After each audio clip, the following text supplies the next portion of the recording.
მოგესალმებით პატივცემულო ტელემაყურებლებო.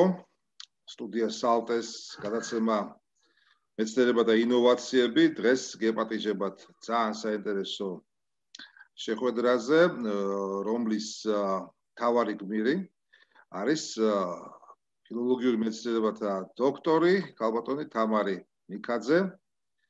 ქალბატონი თამარი არის შთამომავალი, პირდაპირ შთამომავალი დიდი დიმიტრი ყიფიანის უნიკალური პიროვნების წმინდანის, რომელმაც ფაქტობრივად ჩაუყარა საფუძველი საქართველოში ეროვნული ჩვენი ქართული ეროვნული პროექტის შექმნის იდეას.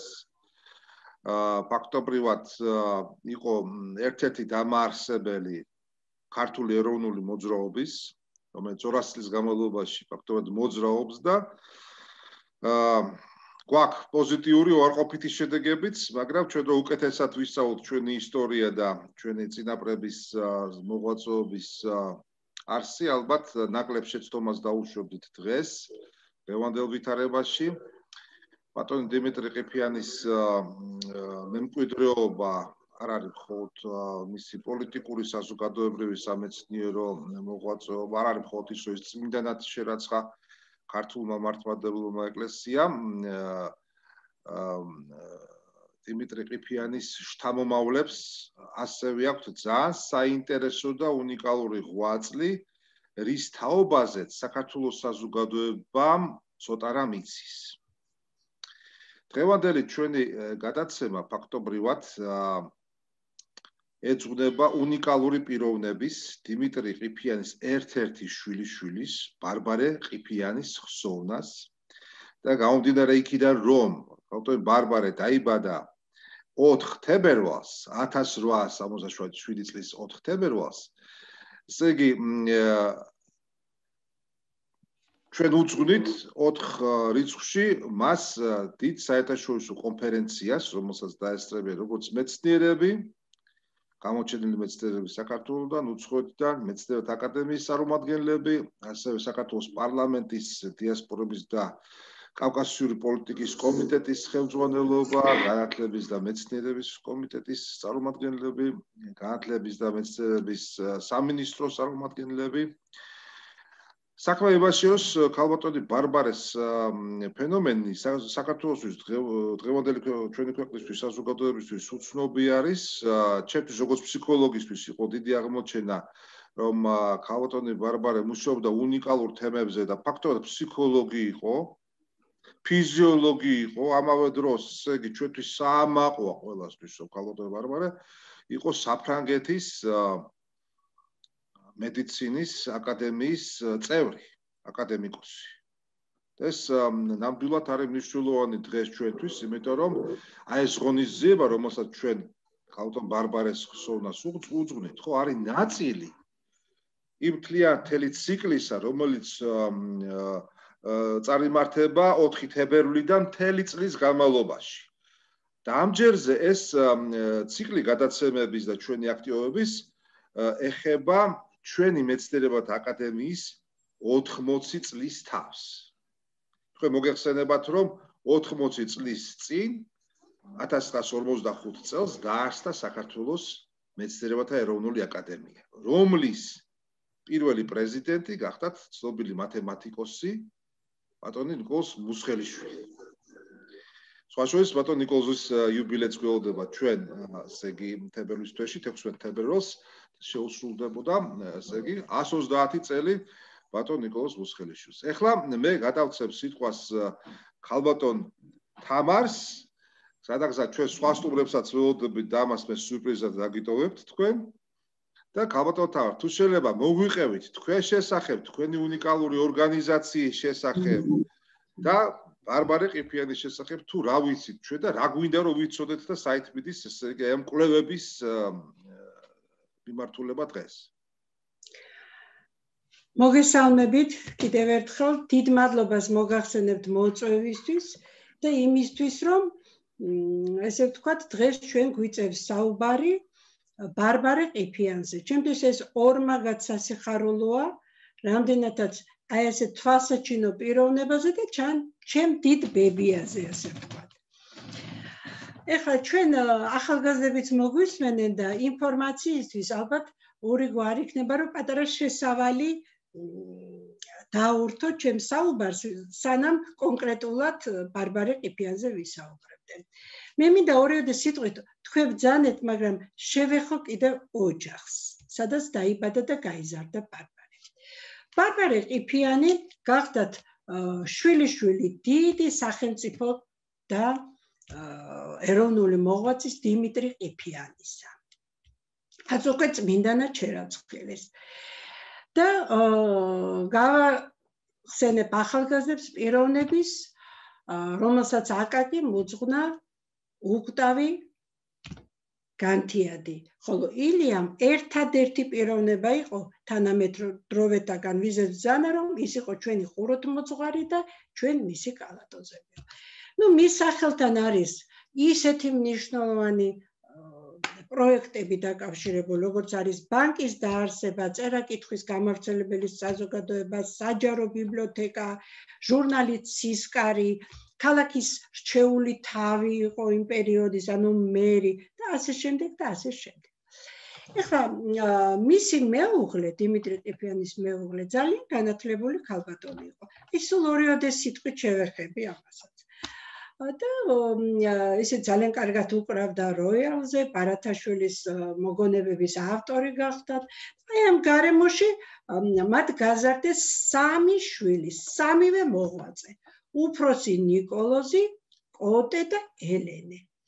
ეს კოტე ყიფიანი გახდათ თეატრალი, არაჩვეულებრივი მსახიობი, ფუძემდებელი ერთ-ერთი ამ ესე ვთქვათ თეატრალური სკოლისა, პროფესიული თეატრისა საქართველოში, ხოლო ელენე ყიფიანი და მისი მეუღლე იყვნენ ქველმოქმედები და მათ დაარსეს საჯარო ბიბლიოთეკა ქუთაისში. ესე ვთქვათ, აი ეს არის ოჯახური გარემო, სადაც გაიზარდა 3 და ნიკოლოზის ქალიშვილები. უმცროსი მათ შორის იყო ბარბარე. ესე იგი, ორი სიტყვით შევეხები დებსაც, უფროსი და ვეტა ელისაბედი მოღვაწეობდა საქართველოში, ქართულ და რუსულ ენებს ასწავლიდა სკოლაში. ძალიან კარგი გარეგნობის ქალბატონი იყო და აი ცნობილია ლიტერატურის მუზეუმშიც არის შენახული შიوارა გვისპირელის მუზა იყო მთელი მისი შემოქმედების, ესე ვთქვათ, უპასუხო დატოვა ეს სიყვარული. ნინო ყიფიანი ასევე ძალიან რჩეული პიროვნება იყო, პოლიტიკური მოღვაწე და ეს ცალკე საკითხია და ესე ვთქვათ, აღარ გადაუხვევა გზას და მივედით ბარბარემდე. ბარბარე გახდათ აი ამ მოღვაწეებშიც გამორჩეული ქალბატონი, რომ არაფერი ვთქვათ, რომ ზოგადად ქალბატონებში, ქართულ ქალბატონებში გამორჩეული იყო.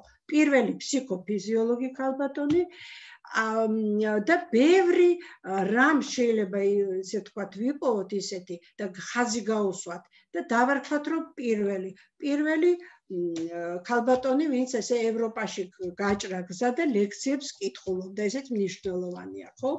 რო არ ვთქვათ არაფერი, რომ ექიმი, მეცნიერი, პედაგოგი და ასე შემდეგ და ასე შემდეგ.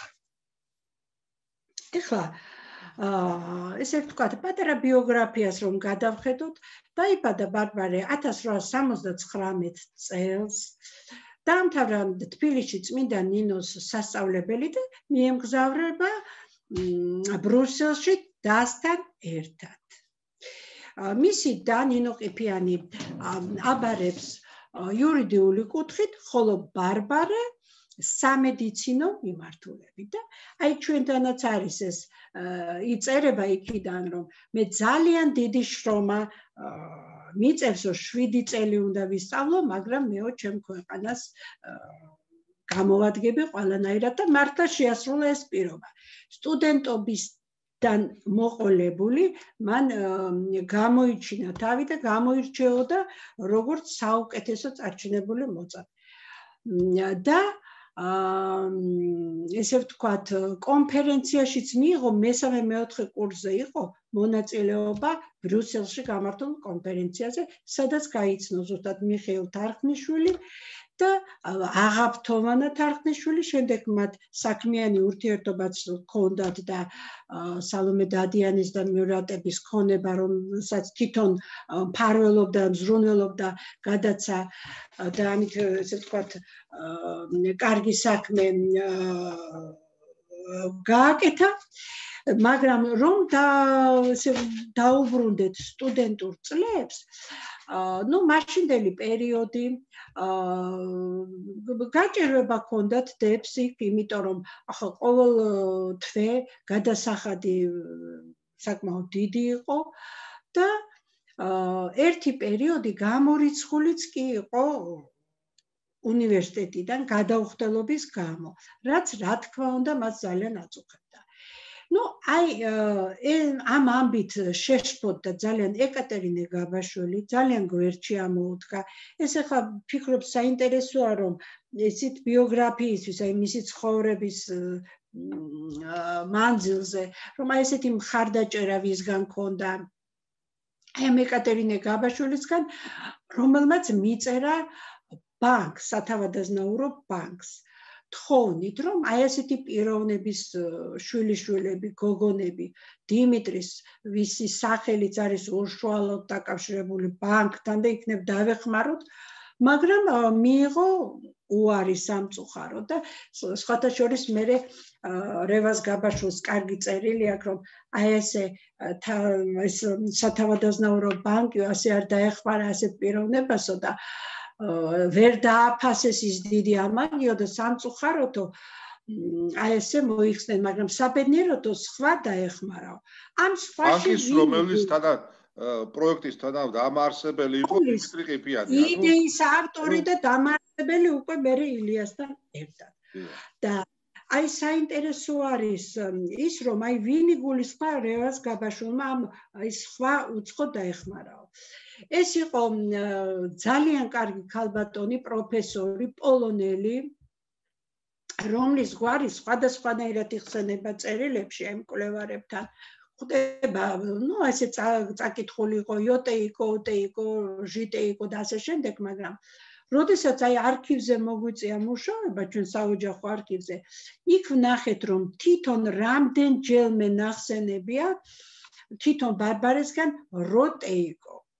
და აქედან გამომდინარე, ჩვენ რა თქმა უნდა დავეყრდნობით თვითონ, ესე ვთქვათ, ბარბარეს მონაცემს. ეს ქალბატონი როტეიკო, პოლონელი ქალბატონი, პროფესორი, მან შეამჩნია თავიდანვე ესეთი გამორჩეული ნიჭის ახალგაზრდა, წაიყვანა თავისთან ლაბორატორიაში, სადაც მუშაობდა ბარბარე და ამანაზღაურებით მან შეძლო და დაფარა და აღიდგინა თავი სტუდენტად.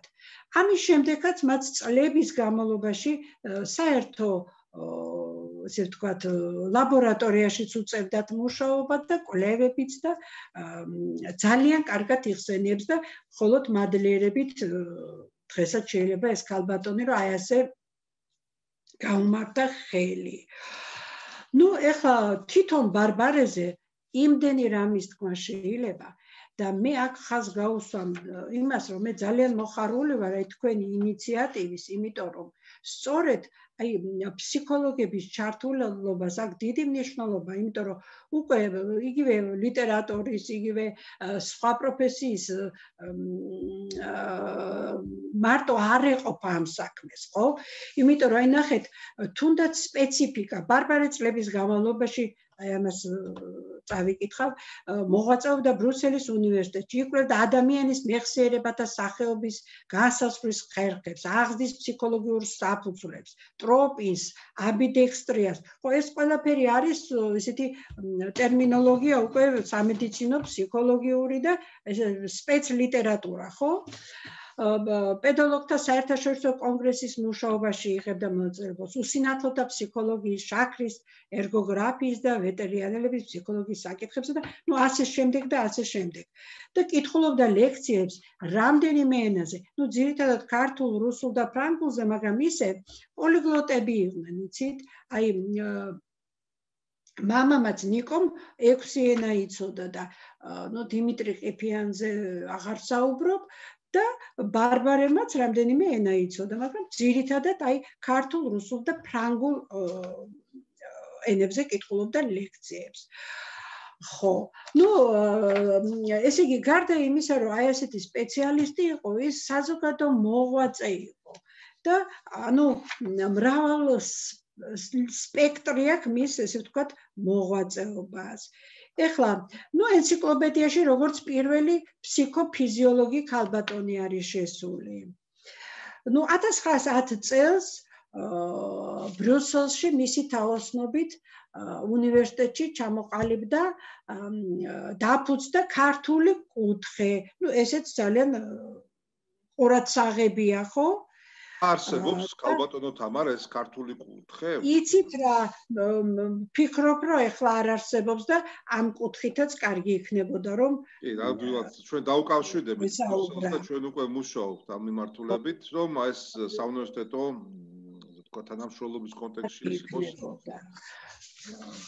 ეხლა მე აქ ერთი წინადადებით აი მისი ის ჩანსი, ცით ესეთ მხატვრულად და მისი დამოკიდებულება წინაპრის მიმართ 1912 წელს გამოუგზავნა ესე ვთქვათ 25 წელთან დაკავშირებით გარდაცვალებიდან დიმიტრი ყიფიანის დეპეშა, რომ მუხმოდრეკით ვამკობ დიდებული პაპაჩენის საფლავს 25 წლის განმავლობაში ნაგზნობი წუხარებისგან დაწნული თაიგულით.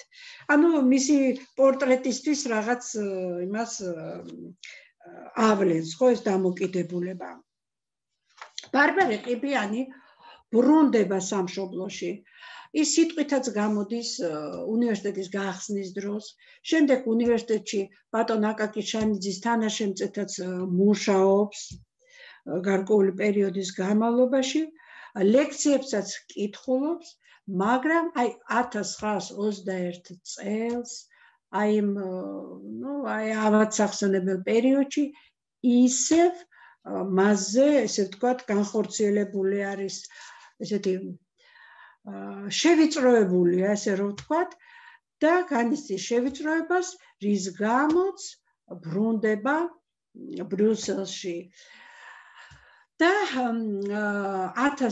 იქვე გარდაიცვლება, იქვეა დაკრძალული. ეხლა მის გარდაცვალებასთან კავშირში არსებობს რამდენიმე მოსაზრება. ხა ჩვენ მაინც ესე ვთქვით 1965 წელია მიჩნეული, რაღაც სხვა აზრიც არის გამოთქმული და ესეც საინტერესოა მეცნიერებაში როგორც ხდება, აი ხო, ამის სამომავლოდ უკვე შეიძლება ამის შეჯერება ამ ყველაფრის და რაღაცა სხვა შედეგიც თუ დაიდება, ესეც საინტერესოა. აი ეს არის ახლა იცით მოკლედ, უბრალოდ მოკლედ, რაც უკვე ცნობილი არის ამ ქალბატონის შესახებ და ყველაფრიდან ჩანს, რომ აი რჩეულთა შორის რჩეული ქალბატონი არის, რომელსაც ნამდვილად პატივი უნდა მივაგო და მოხარული ვარ, რომ ეს დრო დადგა და პირადად თქვენ მადლობა მინდა მოგახსენოთ. აი ესეთი დიახ, დიდი მადლობა თქვენ, ქალბატონ თამარ, აი თქვენი მოღვაწეობისათვის, იმიტომ რომ თქვენი მოღვაწეობა რომ არა მხოლოდ პირადად ბარბარე ყიფიანის, არამედ დიმიტრი ყიფიანის შესახებაც ბევრი რაღაცა არ გვეცოდინებოდა, ბევრი რაღაცა დაიკარგებოდა და ეს თქვენი ღვაწლი, ეს თქვენს მიერ შექმნილი ეს ალბომები და თქვენ ამ პროცესს აგრძელებთ, ესე იგი ამ კვლევების თქვენ არქივს ინახავთ, ესე იგი და ძალიან დიდ საქმეს აკეთებთ და დიდი მადლობა როგორც მოქალაქე მინდა გადაგიხადოთ ამისთვის. მე კითხვები მაქვს გარკვეული თქვენთან თუ შეიძლება. ესე იგი ერთ-ერთ დოკუმენტში მე ამოვიკითხე, რომ ქალბატონი ბარბარეს მიერ იყო შექმნილი და რეალურად იყო თვითონ ფაქტობრივად წარმომადგენელი ასეთი ტიპის ორგანიზაციის, ესა საერთაშორისო მუზეუმი. ესე როგორც წერია ზუსტად ფრაზა საერთაშორისო მუზეუმის ქართული განყოფილების ბრიუსელში თავმჯდომარე ბარბარე ყიფიანი. დიახ. აი მაგაზია საუბარი, ეს 1910 წელს რომ დაარსა. მაგაზია საუბარი 1900 წელს და სხვათა შორის რამდენიმე განხრით იყო იქ ისტორიული, ეთნოგრაფიული და სხვა განხრით. საწარმო პავილიონიც იყო ფაქტობრივად, სადაც ქართული ნაწარმის იყო იქ წარმოდგენილი. და აი ამაზე ეს ძალიან მნიშვნელოვანი იყო. ხო, იმიტომ მნიშვნელოვანი რომ მე მინდა ეხლა ჩვენი ტელემაყურებლების და მსმენელების გასაგონად თქვა.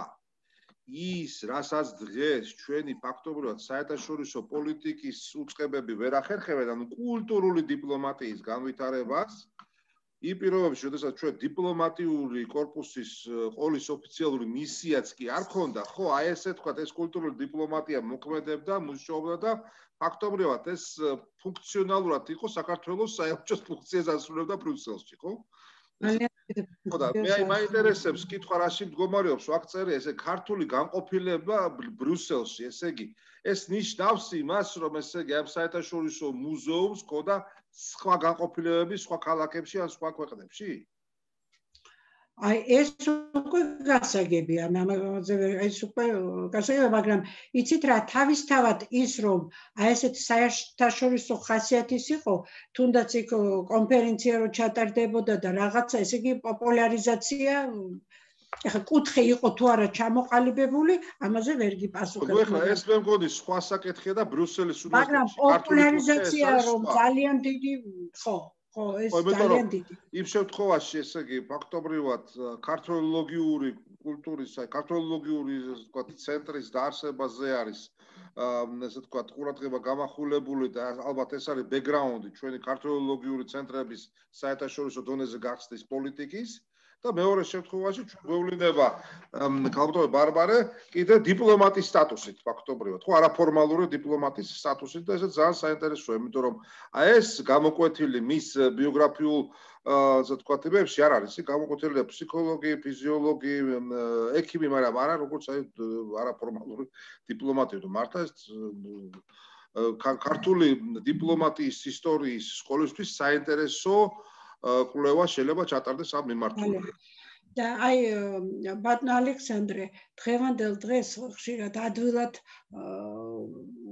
გავიგებთ ამ სიტყვას საზოგადო მოღვაწე. და ეს ადვილად მისაღწევი არ არის. შეიძლება ადამიანი იყოს პროფესიაში ღვაწლმოსილი, ეს ერთია. მაგრამ აი საზოგადო საქმე ეს სხვა არის და სწორედ აი ამის მაგალითია ბარბარე ყიფიანი. რომ გარდა თავისი სპეციალობისა რამდენი კუთხით იღწოდა ზუსტად იმ დიპლომატიურით რომელიც ბრძანეთ ასევე ქველმოქმედი იყო ქალბატონი რომელსაც არასდროს მათ იმაზე მეტი რაც საჭიროება იყო არ ქონდათ ხო ყველანაირად ეხმარებოდა სტუდენტებს ქართველებს იქ მყოფებს ესეც ხო ძალიან საინტერესო რამ არის და მე ეხა თუ საშუალება არის 2 წუთით მის ერთ წერილი მინდა წავიკითხო სადაც აი პორტრეტისთვის დიახ აი ეს საოჯახო არქივი რა თქმა უნდა რაღაცა სურათს ქმნის მას ესე ვთქვათ საკუთარი ოჯახი ხომ არ ქონდა და ჩვენ ვართ მისი დის შვილიშვილები ასე ვთქვათ და შეწირა თავი პროფესიას გადადო თავი პროფესიისთვის ეხლა ესე ვარიას წერილი, სახში მას ესე ვარია ასეც მოიხსენებენ. ვარიას წერილი ნუცას არ, მე ანუ დასწერს. ძვირფასო და საყვარელო ჩემო ნუცა. გილოცავ შენი ანგელოზის დღეს და გისურვებ პიროყომლისა ჯანმრთელობას და შენი აზრიანი ოცნებების ასრულებას. ამის შემდგომ კი სიმდიდრესა და კეთილდღეობას, როგორც სულიერი, ისე მატერიალური თვალსაზრისით. ვწერ ამ წერილს 3 დღით ადრე იმედით რომ შენ მიიღებ დროზე. ვიმგზავრე მშვიდობიანად, ჩემთან ერთად 10 წლის გოგონა მიმგზავრა ბათუმამდე, სრულიად მარტომ, რაც ჩემთვის ცოცხალი მაგალითი იყო, საწყალი პატარა ქურთუქში იყო და სუკანკალებდა, მაგრამ შიშისგან კი არა, სიცივისგან. მე ის დავაწვინე, დავაფარე ჩემი სამოსი და დედიკოს როლი ვითამაშე. კონდუქტორს ჩემი შვილი ეგონა. სანტრედის სტანციაზე ნიკო ნიკოლაძემ დილიჟანსი მომართვა. აი ხა რამდენი რამე იკვეთება, იმიტომ ვკითხულობ, რომ მისი დამოკიდებულება აი ესე ბავშვის მიმართ. აქ რომ როგორ საზოგადოებაში ქონდათ ხო საქმე ნიკო ნიკოლაძემ დილიჟანსი მომართვა. რითვისაც მე დიდად მადლობელი დავრჩი მისი. და შემდეგ წერია. სინამდვილეში რაც ნაკლებია შტაბ-ეჭდილება, მით ნაკლები სამუშაო აქვს თავის ცენტრებს. დროც გეჩვენება ხანგრძლივად. რაც უფრო მეტია ის შტაბ-ეჭდილება, უფრო მხიარულებაა დროც მოკლე გეჩვენება. წარსულში მხიარულად გატარებული ცხოვრება სავსე თავგადასავლებით და მოგონებებით უფრო ხანგრძლივი გონია, მაგრამ მხოლოდ მოგონებებში. იმ დროს, როცა განიცდი ამას, პირიქით, გეჩვენება, რომ დრო სწრაფად გარბის. ეხლა მე ეს სიმბოლურად წავიკითხე ერთი წერილი და ამ წერილში ესე იგი რამდენიმე რამე შეიძლება რომ გამოვკვეთოთ, ხო? მათ შორის ის, რომ აი ჩვეულებრივ წერილშიც იმ თავის პროფესიულ რაღაცა გამოცდილებას წერს, აი განწყობასთან დაკავშირებით. მას რამდენჯერ მიაქვს სხვადასხვა განწყობაზე და ჩვენ აი კერძო საუბარში ვქონდა და თქვენ ბრძანეთ ზუსტად შემდეგ უკვე ესეთი ცნობილი ამოკვლევებიც ამასთან კავშირში წამოვიდა, მაგრამ აი რა პერიოდში ის უკვე ამაზე მუშაობდა. ეს ყველაფერი ხო ძალიან საინტერესოა. ძალიან საინტერესო თემას ახსენეთ ახლა თქვენ განწყობის თემა და მე რაღაცნაირად მომივიდა შემექმნა ასეთი შეკითხვა. თუ არის დაფიქსირებული რამე კომუნიკაცია, ესე იგი ბარბარეს დიმიტრი უზნაძესთან. სადმე თუ ფიგურირებს ეს ხაზი კომუნიკაციის? ხო, წერილებში არა. პირად წერილებში არა. პირად წერილებში არ ფიგურირებს. თუმცა კი სხვა ბევრი რაღაცის ამოკითხვა შეიძლება აქ. ეხლა მე ორი სიტყვით ალბათ უყრიანი იქნება, რომ ცენზეც ვისაუბროთ, ხო, ბატონო ალექსანდრე? აუცილებლად ცენზეც და ამ ცენზე ვისაუბროთ, რომ ჯერ რომ მაყურებელმა იცოდეს, რომ ნუ ამ შექმნილი ვითარების გამო ცოტა საზეიმო ის გადავდეთ, გაახსნა ესე ვთქვათ, მაგრამ დასრულებული ყველაფერი ექსპოზიციაც გამართულია დიმიტრი ყიფიანის სულიერების და კულტურის ცენტრი და ნამდვილად ესე ვთქვათ მადლობა ეკუთვნის დეკანოს მალხას ყიფიანს, რომელმაც დააფუძნა ეს ცენტრი, მისი დამსახურება ეს ყველაფერი და 10 წლის წინ სხვათა შორის აი ჩემი ერთ-ერთი ალბომის პრეზენტაციაზე დამიკავშირდა, გამეცნო და იმ დღიდან მოყოლებული ჩვენ ეს ერთად მოვდივართ საქმიანად რაღაც შეიძლება ითქვას რაღაცები გავაკეთეთ, ბევრი რაღაცა კიდე წინ არის, მაგრამ მიზანი რა იყო, რომ აი დიმიტრი ყიფიანის და მისი შთამომავლების თეორიული კუთხითაც, პრაქტიკული კუთხითაც პოპულარიზაცია და ხელშეწყობა და მე ერთ რამესაც ვიტყვი ამის უკვე ასე თუ ისე გამოცდილებით, რომ შეიძლება ახალგაზრდამ გამოუცდელმა იფიქროს, რომ აი რა პოპულარიზაცია ჭირდება, ნუ დაუშვათ ცნობილ, ყველაფერს ჭირდება პოპულარიზაცია, ხო ასე, იმიტომ რომ მოდის ახალი თაობა, ახალი განცდებით, ახალი იმით და აი ეს გამოცდილება აუცილებლად უნდა გადაეცეს და ისე რომ ერთ-ერთი წამყვანი ადგილი ამ მოღვაწეთა გალერეაში, იმიტომ რომ თითქმისაც ზედმეტია, იმიტომ 5 თაობა, ჩვენ მე-6 თაობა ვართ, სულ ყველა მოღვაწე იყო.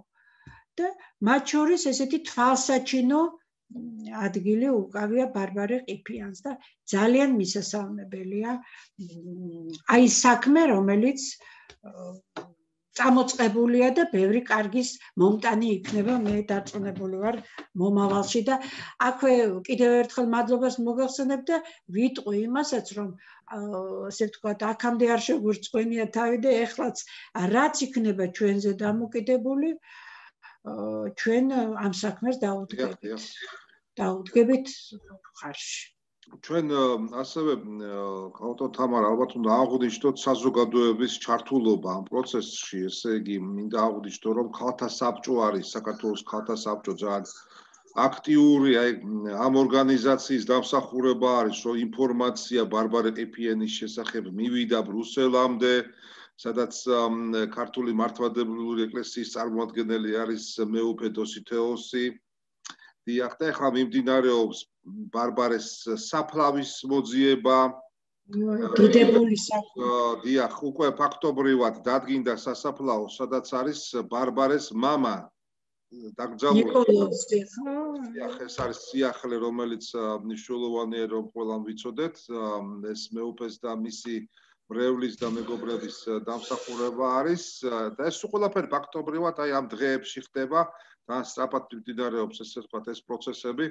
მე მადლობა მინდა გადაუხადო ასევე ქალბატონ რუსუდან ყობახიძეს, საქართველოს ესე იგი ემიგრაციის მუზეუმის ხელმძღვანელს, რომელმაც მონახა საინტერესო დოკუმენტი, რომელიც ქალბატონ თამარიმ ახსენა გაკვირით, რომ ესე იგი არსებობს სხვადასხვა აზრი ქალბატონ ბარბარეს გარდაცვალებასთან დაკავშირებით, მაგრამ ეს დოკუმენტი 1950 წელს არის გამოცემული და სადაც ნახსენებია, რომ ვარო ყიფიანის გარდაცვალებასთან დაკავშირებით და ესე იგი მონტე-კარლო არის ნახსენები, რომ გარდაიცვალა მონტე-კარლოში. ანუ ეს არ ნიშნავს იმას, რომ მონტე-კარლოში არის დაკრძალული.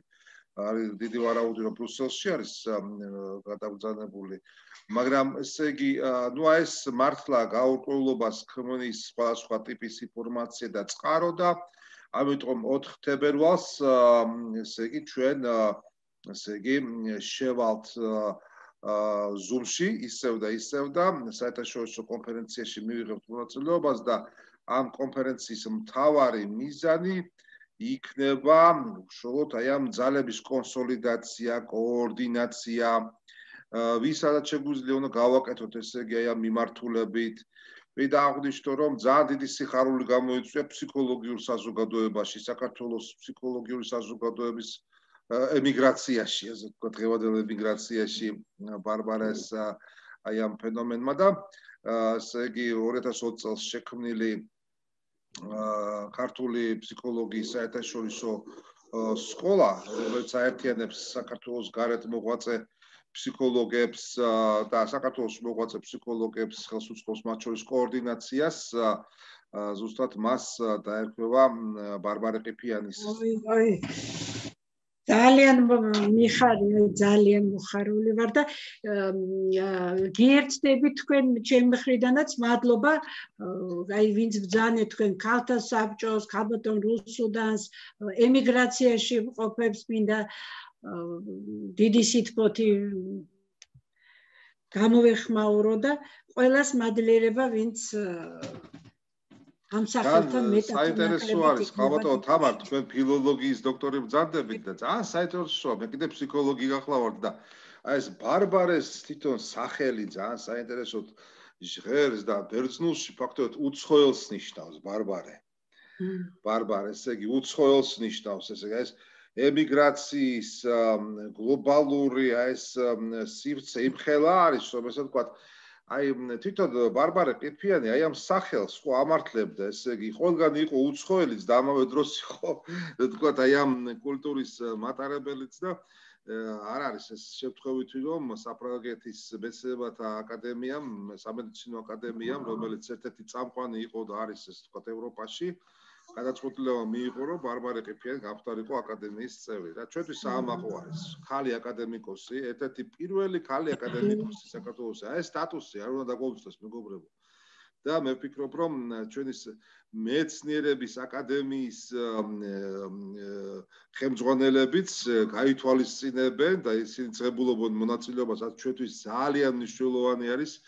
უშუალოდ ბატონი როინი მეტრეველი, ჩვენი მეცნიერთა აკადემიის აკადემიკოსი, ვიცე-პრეზიდენტი, რომელიც არის ერთ-ერთი უშუალოდ მხარდამჭერი აი ამ ინიციატივის, აი ამ კონფერენციების ციკლის ჩატარების, რომელიც ეძღვნება საქართველოს მეცნიერებათა აკადემიის ისტორიას, აი 80 წლის თავს და მე ვფიქრობ, აკადემიაშიც იქნება უფრო დიდი დაინტერესება აი ამ ფენომენთან მიმართებაში.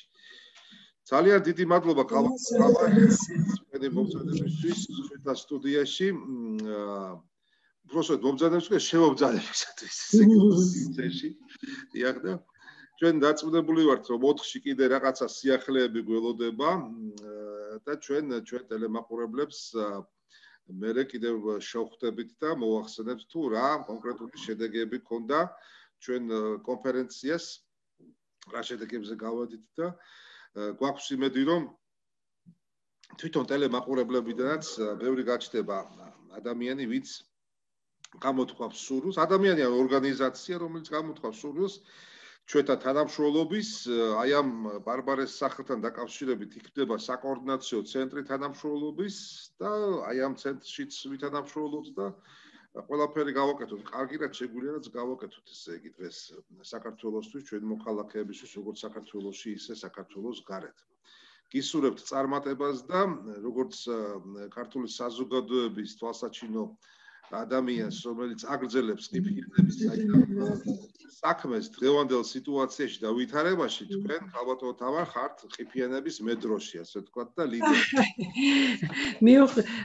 გვარს მართალია ყიფიანს არ ვატარებ იმიტომ რომ აი ზუსტად აი იმ თაობის მერე ქალბატონები აგრძელებენ მაგრამ სისხლით ვარ რა თქმა უნდა და აი ვგრძნობ იმ ერთობას სულისკვეთებას ატარებთ იმ ღირებულებებს მასწავლებლებს და ეს არის მთავარი და მნიშვნელოვანი და დიდი მადლობა და გისურვებთ წარმატებას დიდი მადლობა და წარმატებას საქმეს ჩვენ საქმეს საერთო საქმეს მადლობთ გაიხარეთ მადლობა დიდი